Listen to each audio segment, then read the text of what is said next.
تجھے پتا نہیں ہے کتنی پلاننگ ہو چکی ہے، تجھے پتا ہی نہیں. میں بتاؤں تو کیا بتاؤں، تجھ پہ اثر ہونا ہی نہیں، تجھ پہ اثر ہونا ہی نہیں. دشمن اور ہوشیار ہوتا جاتا ہے. تو نے کبھی آنکھ کھول کے دیکھا ہے کوئی روڈ، کوئی بس اسٹینڈ کا راستہ، کوئی ہاسپٹل کا، اسپتال کا راستہ، کوئی تھانے کا راستہ، کوئی شہر میں داخل ہونے کا راستہ، کہیں سے نکلنے کا راستہ، کوئی ریلوے اسٹیشن، کوئی انٹرچینج، کوئی ریلوے پھاٹک، کوئی پل جہاں سے ضرور گزرنا ہو. تیرا پاکستان میں ایسا کم بچا ہوگا جس پر اب دشمن مورچہ نہ بنا چکا ہو. میں نے نام لیے ہیں، جا تو دیکھ لے. کل یہ مسئلہ سامنے آنے والا ہے.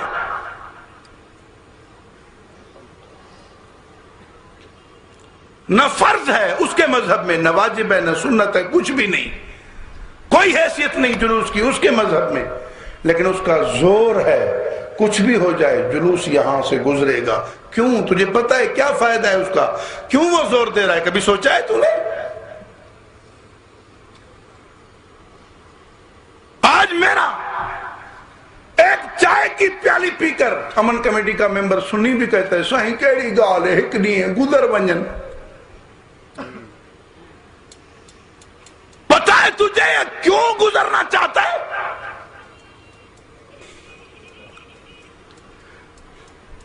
آپ یہ سوٹی اٹھا کر بھی اگر 10-12 کٹھے نکلیں گے تو آپ پر نظر رکھی جائے گی بھی یہ ڈنڈے اٹھا کے کدھر جا رہے ہیں.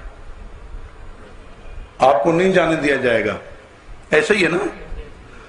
لیکن وہ اس سے مضبوط ڈنڈے پر آدھا گز 1 گز کپڑا لگا دیتے ہیں. اب یہ ڈنڈا نہیں، اب جھنڈا ہے. اور سینکڑوں کے پاس وہ ڈنڈے ہیں لیکن نام ان کا جھنڈے ہے. سب کے پاس. پھر 12 خنجر. تیرے پاس 4 انچ کا چاقو پکڑا جائے سیدھا جیل جائے گا. 12 خنجر ایک زنجیر میں باندھے ہوں گے. یہ تو ماتم کی زنجیر ہے. کیا یہ جھنڈا ڈنڈا نہیں ہے؟ کیا یہ زنجیر والا خنجر یہ کوئی ہتھیار نہیں ہے؟ ہر ایک شریک جلوس کے پاس ہے. تعزیے میں کیا بھرا ہوا ہے کوئی تلاشی نہیں لیتا. شریک جلوس اور کیا کیا اسلحہ اٹھائے ہوتے ہیں کوئی تلاشی نہیں لیتا. لیکن یہ خنجر اور ڈنڈا تو ہر ایک کے پاس ہے نا. کہتے ضرور جاؤں گا. صرف مزہ لینے کے لیے تقریریں سننا چھوڑ دو. یہ باتیں تمہیں بتانا آسان نہیں ہے. تم تک پہنچنا بھی اب آسان نہیں ہے. ملک تمہارا ہے لیکن تم آپس میں مل بھی نہیں سکتے. اس کا گھوڑا ضرور آئے گا، تیرا مولوی بھی نہیں آ سکتا.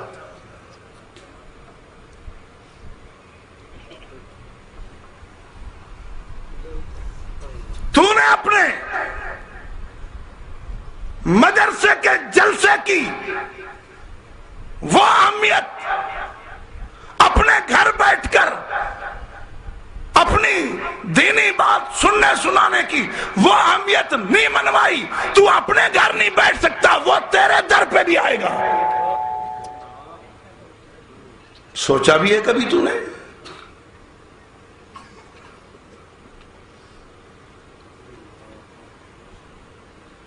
آپ 8 بھائی ہیں، ایک گھر میں بیٹھے ہوئے ہیں. پولیس پہنچ جائے گی.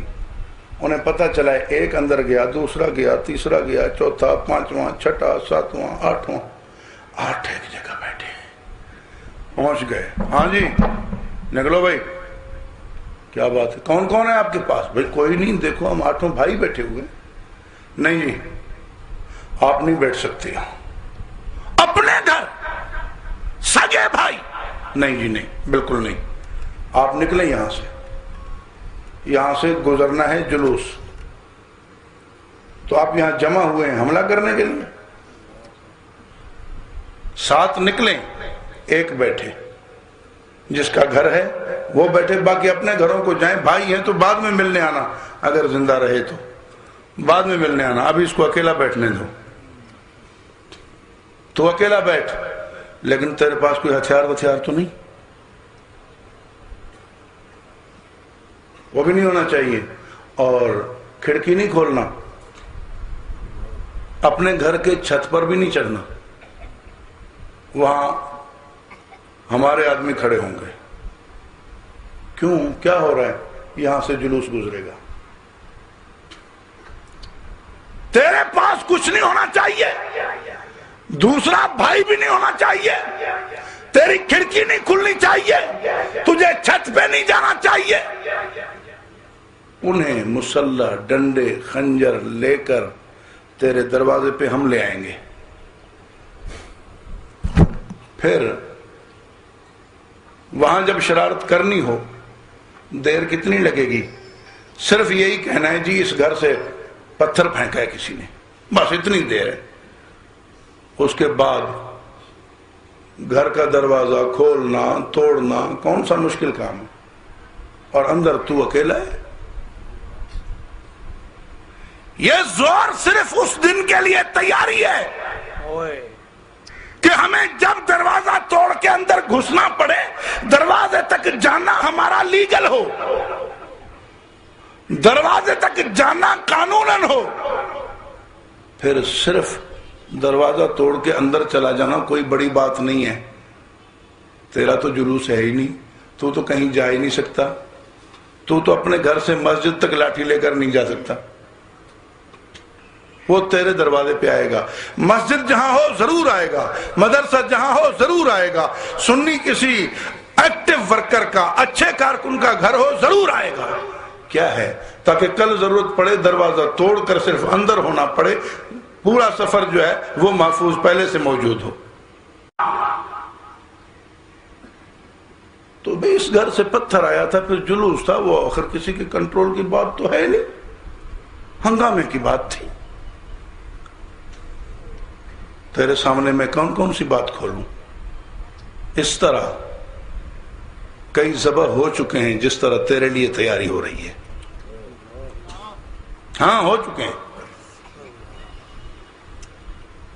پچھلے چہلم میں, وہاں خیرپور میں, اسی طرح نماز جمعہ پہ زوری سے جلوس گزارا مسجد کے پاس سے, اور کسی نے کہہ دیا میاں ادھر تو آتا ہی نہیں ہے, ادھر کا تو راستہ ہی نہیں ہے, روٹین نہیں ہے. بس اتنا کہنا تھا, مسجد پہ حملہ ہو گیا, اندر گولیاں چل رہی ہیں. لوگوں نے جو نماز پڑھنے آئے تھے, جس طرح تو جاتا ہے خالی ہاتھوں, جالی کی ٹوپی سر پہ رکھ کے, انہوں نے قرآن اٹھایا سامنے کیا تاکہ ہمیں پناہ ملے. قرآن سے گولی آر پار, قرآن رت میں, خون میں سرخ. اس کو کیا حیا ہے قرآن کی؟ یہ تو ابھی ہلکے ہلکے کیس ہیں. ہاں تو جب یہ ہوا, اب تو اٹھ کر تھانے نہیں جا سکے گا, راستے سے ان کے مورچے سے گزرنا پڑے گا. تو اپنے زخمی کو اسپتال نہیں پہنچا سکے گا, راستے میں ان کے مورچے سے گزرنا پڑے گا. مجھے پتا ہے جب میرے والد صاحب شہید ہوئے, جب میرے بھائیوں اور طلبہ کو گولیاں لگیں, تو ہم اسپتال کس طرح پہنچے اور راستے میں کیا کیا ہوا. تجربے کی بات بتا رہا ہوں تجھے. تیرے مدد کو کوئی آ نہیں سکے گا, کیونکہ شہر میں آنے والے ہر راستے کو ان کا مورچہ پہلے میں لگتا ہے, اس کے بعد کہیں آگے جانا ہوتا ہے. تو شہر سے نکل نہیں سکے گا, نکلنے والے راستے پر پہلے ان کا مورچہ ہوگا، پھر روڈ ملے گا. اور جب اللہ نہ کرے اللہ نہ کرے اللہ نہ کرے پاکستان کے ساتھ جو دشمنی ہو رہی ہے، کل یوں کہہ کے کہ افغانستان پر حملہ امریکہ نے پاکستان سے کیا تھا، ہم پہ بھی حملہ پاکستان سے کرے گا، لہذا مومنین کرام پاکستان پہ قبضہ کر لیں. وہاں سے اتنے آرڈر آنے کی دیر ہے. اور اگر محرم ہو تو ہر روڈ پہ، ہر شہر کی ہر گلی میں پہلے سے ان کی فوج موجود ہے، انہیں وہاں سے فوج بھیجنے کی ضرورت ہی نہیں ہے. پھر یہ میرے افسران، یہ میرے پولیس والے، یہ رینجر کے جوان، یہ فوجی جوان جو آج ہمیں کہتے ہیں کوئی بات نہیں گزر جانے دو، ان میں سے وہ جس کو چاہیں گے یرغمال بنا دیں گے. جب کمانڈر یرغمال بن گیا تو پھر کیا سپاہی بغیر آرڈر کے گولی چلائیں گے؟ کچھ بھی نہیں ہوگا.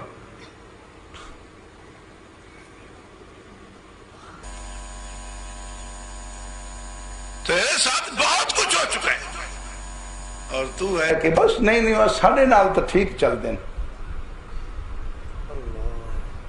تیرے ووٹ سے جو ممبر بن کے اسمبلی میں بیٹھا ہے، صوبائی میں، قومی میں، تو کیا جب اس طرح کا مسئلہ پیش آ جائے اس نے تیری طرفداری کرنی ہے؟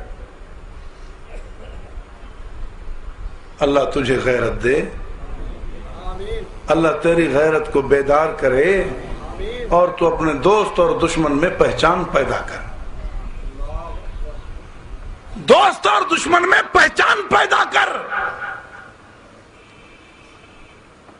اس کا مذہب ہے کہ تجھے بظاہر پیار کر کے اندر سے کاٹے.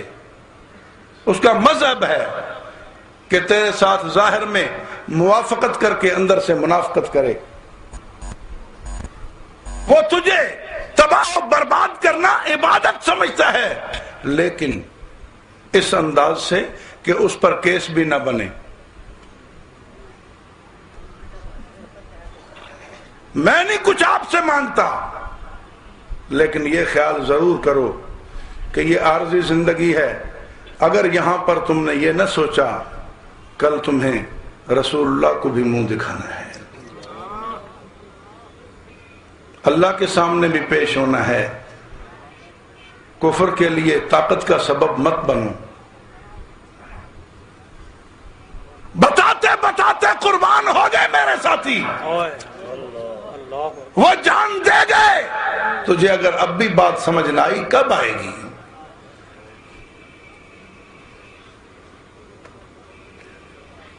آج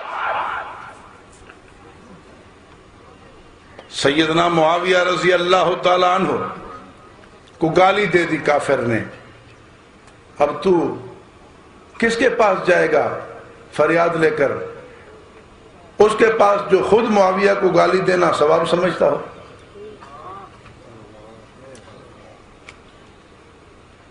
وہ تیری پشت پناہی کرے گا. ہائے، میں عرض کر رہا تھا کہ حضرت حسین کے ساتھ کتنی غداری ہے کہ کوئی آدمی اس معاویہ کو گالیاں دے جس حضرت معاویہ سے ہر سال حضرت حسین 20 لاکھ روپے وظیفہ وصول کرتے ہیں. 20 لاکھ درہم، 1.5 لاکھ سے زیادہ ایک مہینے کا ہوا کہ نہیں؟ حضرت حسن نے یہ وظیفہ جاری کروایا ہے. الاخبار الطوال سے پڑھ رہا ہوں، ان کی کتاب سے. 20 لاکھ سالانہ وظیفہ. اس وقت تمام علماء کبار کی تنخواہیں، وظائف حکومت کی طرف سے مقرر ہوتے تھے. حضرت حسین رضی اللہ تعالیٰ عنہ کا 20 لاکھ وظیفہ حضرت معاویہ کی خلافت سے، حکومت سے حضرت حسن نے خود منظور کروایا. سالانہ 20 لاکھ. یہ الگ بات ہے کہ آخر آگے علی کی اولاد ہے، حضرت علی کی اولاد ہے، وہ بچا کے ایک پائی بھی نہ رکھیں، سب اللہ کے راستے میں لٹا دیں. یہ الگ بات ہے. لیکن ادھر سے وصول تو کیا نا. اپنے دل پہ ہاتھ رکھ، جس سے حضرت حسین بیعت بھی کرے، وظیفہ بھی حاصل کرے، اس پر جو لعنتیں کرے وہ خود لعنتی نہیں. وہ حضرت حسین کا سچا مرید ہو سکتا ہے؟ دوست اور دشمن میں پہچان پیدا کر، اپنی غیرت کو سنبھال. وقت تو گزرتا جا رہا ہے اور کسی کی رعایت نہیں کر رہا. حالات بدلتے جا رہے ہیں، کوئی بات نہیں اور کوئی پتہ نہیں کہ آج تیری میری ملاقات مشکلات کے بعد ہو تو جاتی ہے، کل یہ بھی نہ ہو سکے. لیکن میں تجھے بتا چلا ہوں کہ تیرے دروازے تک قبضہ ہو چکا ہے. اب آگے تیری مرضی. تو بھیگی بلی بن جاتا ہے، آنکھیں بند کر لیتا ہے، آ کر دشمن تیرا گلا دبوچ لے، یا تو غیرت کا اظہار کرتا ہے، غیرت کا مظاہرہ کرتا ہے اور آئندہ دشمن کو کہتا ہے اپنے گھر رہے، ادھر نہیں آنے کی ضرورت. یہ تیرا مسئلہ ہے. اللہ تجھے ہمت دے، غیرت دے، اور مجھے بھی اللہ تعالیٰ ثابت قدم رکھے. ہم سب کو اللہ تعالیٰ صحابہ کرام کی صحیح نوکری، دین حق کی صحیح خدمت کے لیے قبول فرمائے. ہمارے ملک کی اللہ تعالیٰ حفاظت فرمائے. حکومت اور رعیت سب کو ہدایت فرما کر اپنی رضا والے راستے پر چلنے والا بنائے. اللہم صلی علی سیدنا مولانا محمد.